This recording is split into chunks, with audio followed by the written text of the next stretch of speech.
Continuing with my not so scientific experiments of the best phones of 2017, I figured we did the portrait mode one, we did the speed one, we did the battery one. Let's now do like the actual camera. Which phone of 2017 has the best camera? So for this video, we have the iPhone X, the Pixel 2 XL, the Galaxy Note 8, and the Huawei Mate 10 Pro. Now, all of these phones have great cameras, period. It's actually very hard to choose between them, except that we're going to. But I just want to make it plain and clear that they all have really great cameras before we even get started. But me, being the nerd that I am, I want to know which one has the best camera. So I went out, I took the same photo with all four of these phones in varying conditions, put them all side by side, and that's what we're going to look at right now. So first up, here's a photo I took in a coffee shop while in San Diego. Now, right off the bat, we can see that they are all great photos. Like I mentioned, all of these actually are crisp, they look like real life for the most part, etc. But the thing is, you'll notice that one of these phones did a better job than the others, and that's the Pixel 2 XL. Now, what I'm talking about here is if you look in the background where the window is and the Get Buzzed sign, right?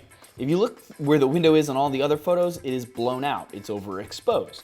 In the Pixel 2 XL, it's not. Now, these are all taken at the exact same time of day, etc. What's going on here is the crazy HDR mode that's on the Pixel 2 XL, that's on by default, that takes an HDR photo every time you take a photo, managed to actually take a photo of that was lower exposure, combine it with the proper exposure of the foreground, and just made kind of a better overall shot, in my opinion.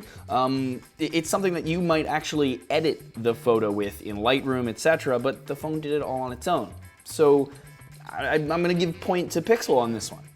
Next up, another photo from San Diego while I was there. This one's outside, very bright, obviously, so I wanted to test that.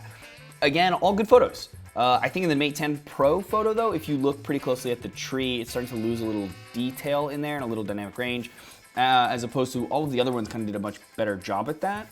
The iPhone X compared to the Note 8, and this is something that the iPhones tend to do, the colors are not as punchy, right? So if you look at the orange things, whatever those orange things are in that tree, you'll notice that they're a lot more subdued than they are in, say, the Note 8, where they're a lot poppier. That's a personal preference. I would say, though, that the iPhone in this case, probably a little more realistic in that sense.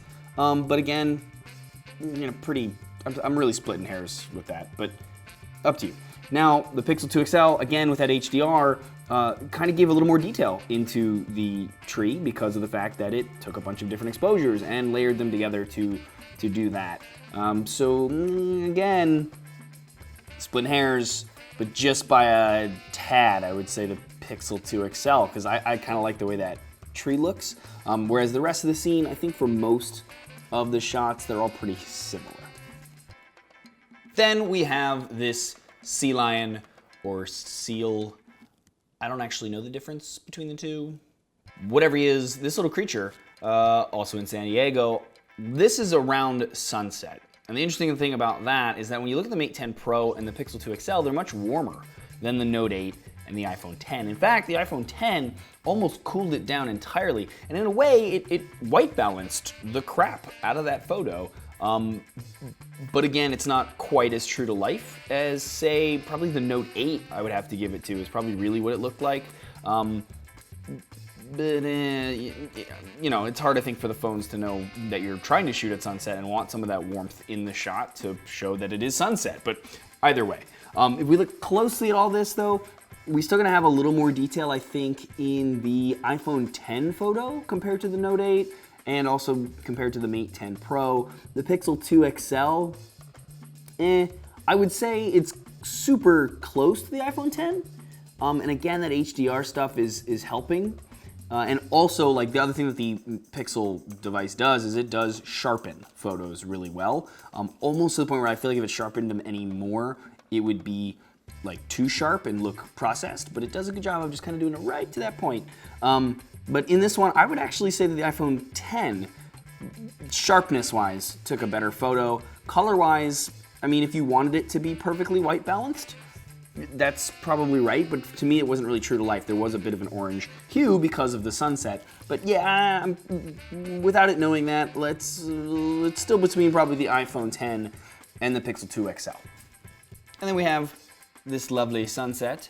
Also, I was in San Diego. Clearly I was here for an event and wandered around with these phones for a long time. But at this photo, like, first thing I noticed off the bat is that the Huawei Mate 10 Pro added kind of like a pink hue. It's very subtle, but it's across the entire photo when you look at it in the ocean itself and also in the sky. So I would probably want to adjust that. I mean, if you like a pink hue to your photo, that's cool. But it's not quite, again, true to life, which is what I'm kind of judging. How true to life can we get with just auto settings on all of these phones? The Note 8, the iPhone 10, the Pixel 2 XL, I think all just did a great job. And again, the Mate 10 Pro did a good job if it weren't for that hue. But in the iPhone 10 photo, you'll notice that the clouds actually are a bit whiter. There's less, it's almost like it did that same cool thing it did with the seal pup, whatever lion thing. It color corrected the crap out of it. But I think that still looks good in this photo. I don't need necessarily, like the opposite of that is the pink hue that the Mate 10 did. So I still like that. I'm totally okay with that in this photo for sure. So it's pretty tough. I would say it's pretty much a three-way tie for me. Maybe the Pixel 2 XL, because when I'm looking at the clouds, and again, looking real close at these things, it has a little bit more dynamic range to it. And again, that's from the HDR that this Pixel 2 is really, really good at. But yeah, those three I would say win this one, and they're very close. Next we have the Pink Panther. So this was kind of like my bad lighting situation. There's only a few lights on in this room. Again, all of them did a pretty good job, even considering that there were not any real lights on in this room. And that there's a backlight, which makes it harder for these phones to do this in any camera, really. So first up, we look at the Mate 10 Pro again. There's a lot of noise in the photo. It just didn't do as good of a job of sharpening it. Again, it's a good photo, but it's not, compared to the other ones, it's not as good of a job. You also see like the auras and the in the lights in the back, the lens flare, which all of the other ones seem to eliminate just fine. When we look at the Note 8, I would say that's probably a step above, but still maybe just a hair below the iPhone 10. It did a good job of, say, blurring the background a little bit naturally. It wasn't on any type of blur modes, but I'd say the sharpness in such a dark environment still comes through in the iPhone 10. And again, we have the same thing that we always have with the iPhone, which is the colors are a little more subdued, as opposed to the Note 8 that punched them out a little bit more. And then we have the Pixel 2 XL, which I hate to keep saying it, guys, but that HDR, I mean, the Pink Panther himself is a little bit brighter. The background's a little bit brighter because, again, it took multiple photos. It combined the different exposures and fixed that problem. And he's pretty sharp. So, yeah, we're going with Pixel 2 XL. Again, just squeezing by. Back here in New York City, I took a couple of photos outside. This one, at night, obviously, I mean, the Mate 10 Pro, we can kind of just get rid of. I mean, if you look at just the top of the buildings, it's lost all of the exposure. Again, not a horrible photo, but compared to the other ones, just it's not the same. The Note 8 did a great job, although it did have some noise in the building. You can see it's kind of like a weird exposure going on there. The iPhone 10, I think, looks great. There's a lot of sharpness in the castle compared to, say, the Note 8 and even the Mate 10 Pro a bit. Yeah, I would say, yeah, it's definitely a lot sharper than the other two at the top. The same thing goes for the building. And again, it's got that kind of like, got that neutral muted tones, which actually I don't mind in this photo. And then we have the Pixel 2 XL, which is a lot warmer, I would say, than the iPhone. So, I would actually lose points for that in my mind because I don't think it looked that way in real life. It was a little more like the iPhone was. It was a little more subdued. It's late at night, whatever. But it did do a good job of the building, again, a little warmer. But you can even see the, and that's the Rockefeller Center, actually, top of the rock behind it. You'll notice that it's not overexposed like it is in all of the other photos, right? So you see how it's blown out in the iPhone 10, the Note 8 and the 10. And then the Pixel 2 XL, it's perfectly exposed, as if I was aiming for that. Again, the HDR, man, It's just nice. And here's my face. Testing out the front-facing camera real quick on all of them to kind of close this out.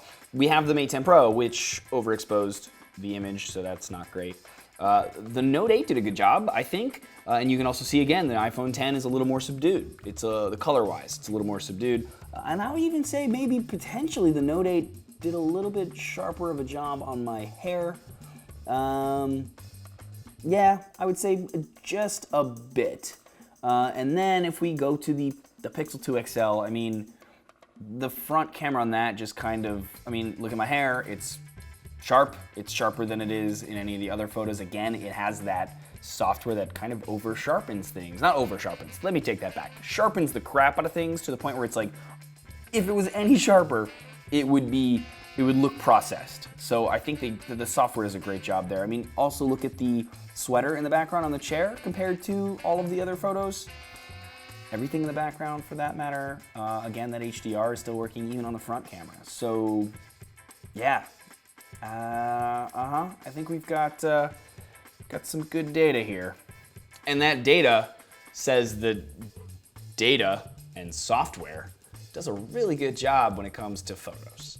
I think it's pretty clear, in my opinion at least, and you know, you guys feel free to disagree in the nice way. Let me know what you think. Happy to hear from you. Just be nice. But I think the Pixel 2 kind of just wins. Again, all of these phones took a really great photo, right? Like all of these I probably could have edited and got them all looking the same, but just taking the shot, snapping it real quick, not adjusting any settings, not editing anything, I think the Pixel 2, it just kind of wins just by this much. And even more than this much in certain photos where it gets like the HDR perfectly right and you just get a much, it looks like it was edited in the best way. Yeah, so there we go. Let me know what you guys think in the comments below of this video, of the results, and let me know what other videos you might like to see me do, whether it's comparing different phones, whether it's tips and tricks, because I'm doing those every Tuesday now, trying to do something like this every Saturday at least. So yeah, would love to hear some topics from you guys, and I'll try to see if I can get them done. Otherwise, though, if you like this video, please thumbs up it or share it. It's greatly appreciated. If you like my channel, please subscribe to that as well. And make sure to turn on the bell so you get notified about new videos that I do if you're into that. Otherwise, though, as always, regardless, thanks for watching.